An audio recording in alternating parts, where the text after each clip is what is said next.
Israel के एक फैसले ने पुतिन को गुस्सा दिला दिया। इजरायल के विदेश मंत्री कीव पहुंच गए। जंग के बाद यह पहली बार है जब इजरायल का कोई मंत्री यूक्रेन गया है। इजरायल के विदेश मंत्री के इस दौरे के मायने काफी ज्यादा हैं, क्योंकि इजरायल वो देश है जो इस जंग में कोई पाला पकड़ने को तैयार नहीं। लेकिन उसके विदेश मंत्री ने कीव पहुंचकर ऐलान कर दिया कि जंग की इस घड़ी में वो यूक्रेन के साथ खड़े हैं। ये बयान तब सामने आया जब यूक्रेन की लाख मिन्नतों के बावजूद इजरायल ने उसे अब तक रूस से लड़ने के लिए एक हथियार तक नहीं दिया। और तो और वो रूस की जंग को भले ही गलत ठहरा चुका है, लेकिन उसकी कभी पुतिन पर सीधे उंगली उठाने की हिम्मत नहीं हुई। वैसे इजरायल के लिए रूस और यूक्रेन की जंग से दूर रहने में ही भलाई भी है, क्योंकि दोनों ही देशों में अच्छी खासी तादाद में यहूदी रहते हैं। और फिर इजरायल का सबसे पहला दुश्मन ईरान है।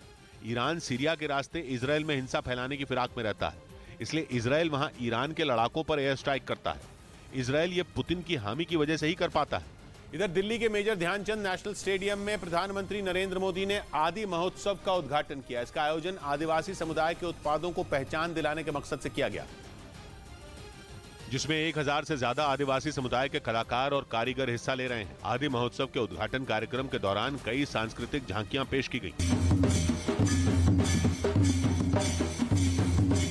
इस मौके पर प्रधानमंत्री मोदी ने आदिवासी समुदाय की संस्कृति की तारीफ की कि दुनिया को हमारे आदिवासी समाज से बहुत कुछ सीखने की जरूरत है। 12 दिनों का यह महोत्सव 27 फरवरी तक चलेगा। इस बीच अमेरिका के कैलिफोर्निया में प्रशासन ने फरमान जारी कर दिया कि सिख समुदाय के कर्मचारियों को अपनी दाढ़ी कटवानी पड़ेगी। इस आदेश के बाद अमेरिका के कई राज्यों में प्रदर्शन शुरू हो गए। और सिर्फ कैलिफोर्निया ही नहीं, बल्कि अमेरिका के कई राज्यों में लोग सड़कों पर उतर आए, क्योंकि कैलिफोर्निया प्रशासन ने आदेश जारी कर दिया कि सभी सरकारी एजेंसियों में काम करने वाले सिख कर्मचारी अब दाढ़ी नहीं रख सकेंगे। यानी अगर सिख कर्मचारियों को नौकरी करनी है तो उन्हें अपनी दाढ़ी कटवानी होगी। वहां के प्रशासन ने यहां तक कह दिया कि भले ही इसके पीछे कोई धार्मिक वजह हो या कोई मेडिकल कारण, ये नियम हर हाल में लागू किया जाएगा।